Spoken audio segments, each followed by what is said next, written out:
Lanjut ya. Wa yajibu fi haqqihi ta'ala al-mukhalafatu lil hawadits wa ma'nahu annahu ta'ala laisa mumatsalan lil hawadits. Falaisa lahu yad wala 'ainun wala udhunun wala ghaira dzalik min sifatil hawadits. Wa didduha al-mumatsalah wa dalilu 'ala dzalika annahu law kana mumatsalan lil hawadits lakana hadisan wa huwa muhal. Bismillahirrahmanirrahim. Sifat keempat dan ke-24. Sifat yang keempat yang wajib bagi Allah adalah mukhalafatu lil hawadits. Apa artinya? Allah tidak menyerupai perkara yang baru. Hawadits ini, perkara yang baru atau makhluk. Apa kebalikannya? Mumatsalatu lil hawadits. Allah sama dengan makhluk atau Allah menyerupai makhluk. Apa artinya Allah tidak menyerupai perkara yang baru? Allah tidak menyerupai makhluknya, yakni Allah Subhanahu wa taala tidak mempunyai tangan, tidak mempunyai mata, tidak mempunyai telinga. Allah Maha melihat, tapi Maha melihat Allah tidak menggunakan mata seperti manusia. Allah Maha mendengar, tapi Maha mendengarnya Allah tidak membutuhkan telinga seperti manusia. Jadi Allah Maha Suci diserupakan dengan makhluk. Allah punya mata, punya telinga, ini mustahil bagi Allah. Apa dalilnya? Jika ada makhluk yang menyerupai Allah atau Allah menyerupai makhluk, berarti Allah adalah perkara yang baru. Jika Allah perkara yang baru, maka perlu muhdits yang membarukan. Dan yang membarukan ini perlu kepada yang membarukannya dulu. Sehingga terjadilah daur dan tasalsul seperti penjelasan yang dulu. Kita ulangi, sifat yang keempat yang wajib bagi Allah adalah mukhalafatul lil hawadits, atau Allah tidak menyerupai perkara yang baru atau makhluk. Allah tidak menyerupai makhluk. Kebalikannya atau mustahilnya, mumatsalatul lil hawadits, Allah sama dengan makhluk. Atau ada makhluk yang menyerupai Allah.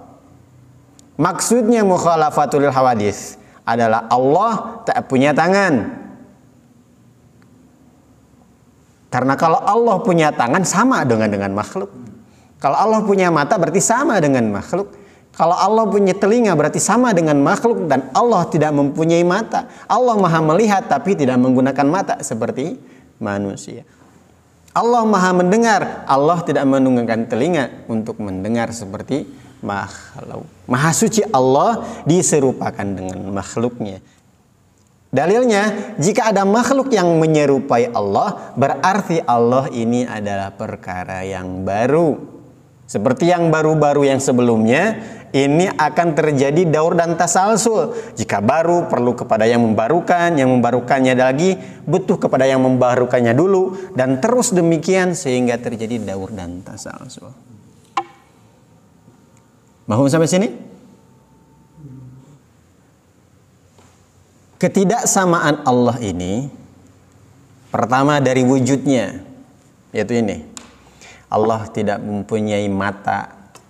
Wujud manusia punya mata untuk melihat. Wujudnya Allah untuk melihat tidak memerlukan mata. Telinga, mulut, tangan, kaki dan sebagainya. Allah tidak sama wujudnya seperti wujud makhluk. Kemudian dari sifatnya, Allah Ar-Rahman, Maha Kasih, berbeda dengan kasihnya manusia kepada manusia yang lain. Allah Maha Perkasa, berbeda perkasanya Allah dengan perkasanya makhluk. Allah Maha Hebat, beda hebatnya Allah dengan hebatnya makhluk. Allah Maha Besar, beda dengan besarnya makhluk. Kalau besarnya makhluk kan ada yang kecil, ada yang besar. Sedangkan Allah besarnya itu tidak harus menggunakan ukuran ataupun sifat yang lain seperti sifat benda. Apa sifat benda? Harus mempunyai tempat. Ini penghapus harus punya tempat di atas meja, di samping meja, atau di bawah meja. Kalau melayang, berarti tempatnya mana? Ini ruangan. Sedangkan Allah tidak bersifat seperti makhluk seperti itu. Tidak di atas, tidak di bawah, tidak di kanan, tidak di kiri. Tidak melayang juga. Lantas di mana? Jangan dipikirkan, kan beda. Kalau kita pikirkan di mana Allah, berarti kita menyamakan Allah dengan makhluk. Maha suci Allah dari perkara tersebut. Dan sifat keseluruhan, kanan kiri tadi sudah dijelaskannya. Besar, kecil, mempunyai jarak, berwarna, bergerak.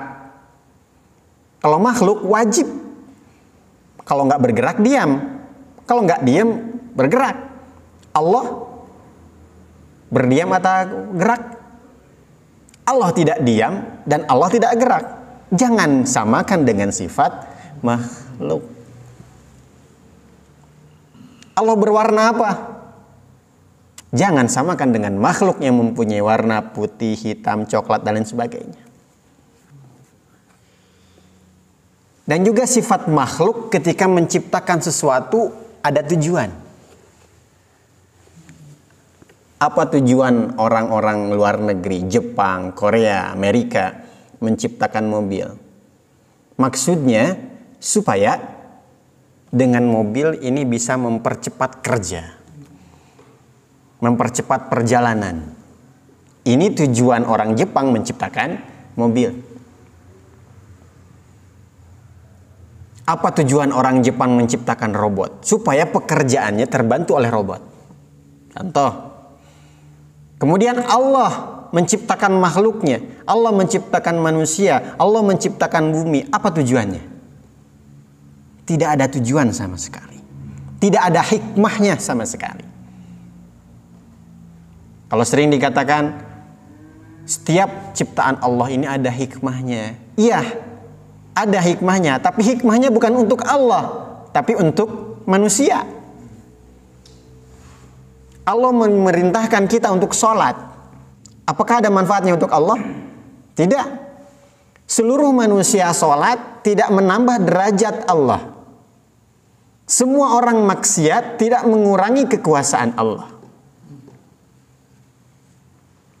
Allah memerintahkan manusia untuk sholat, itu untuk mereka sendiri. Tidak ada hikmah untuk Allah. Jadi apakah sholat ada hikmahnya?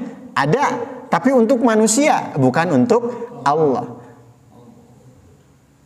Karena apa? Karena Allah tidak sama dengan makhluknya, butuh kepada sesuatu. Allah tidak butuh sama sekali kepada apapun, bahkan tidak butuh kepada tempat. Karena Allah ada sebelum tempat itu ada. Setelah Allah Subhanahu wa ta'ala menciptakan tempat, Allah tetap ada. Keadaannya sama seperti sebelum adanya tempat. Allah ada sebelum ada tempat, setelah ada tempat Allah tetap ada dan keadaannya sama. Kalau manusia kan berbeda. Alex berdiri, kemudian menciptakan kursi. Setelah menciptakan kursi maka Alex duduk. Sedangkan Allah ada sebelum menciptakan kursi. Setelah Allah menciptakan kursi, Allah tetap ada. Jangan dibayangkan Allah duduk di atas kursi. Karena Allah berbeda dengan makhluknya. Ini berdalil dari surat Asy-Syura ayat 11, laisa kamitslihi syai'. Tidak ada sesuatu yang sama dengannya. Lalu jika ada yang bertanya, jika Allah Subhanahu wa ta'ala tidak mempunyai bentuk, tidak mempunyai arah, tidak mempunyai tempat, tidak mempunyai mata, telinga, dan lain sebagainya. Lalu bagaimana kita tahu hakikat Allah? Maka jawabannya, tidak ada yang mampu mengetahui hakikat Allah kecuali Allah sendiri. Mafhum? Jadi Allah tidak menyerupai benda. Begitupun benda tidak bisa menempati posisi Allah. Allah tidak menyerupai sesuatu yang wujud di dunia ini, yaitu makhluknya. Dan semua yang wujud dari makhluknya ini tidak ada yang bisa menyerupai Allah. Ukuran tidak bisa mencapai Allah. Arah tidak bisa memuat dan meliputinya. Begitu juga dengan langit, bumi, seluruh isinya beserta galaksi, ini tidak memadai jika diisi oleh Allah, jika ditempati oleh Allah. Kenapa demikian? Karena Allah sudah wujud, Allah sudah ada sebelum adanya masa dan tempat. Sebelum adanya masa dan tempat, yakni sebelum masa dan tempat ini diciptakan, Allah sudah ada. Lantas di mana Allah Subhanahu wa taala sebelum adanya tempat dan masa? Hanya Allah sendiri yang bisa menjawabnya. Mafhum sampai sini? Lalu bagaimana dengan ayat-ayat Al-Qur'an yang mengatakan tangan Allah, kemudian Allah bersemayam? Kita bahas. Hapus dulu ini ya.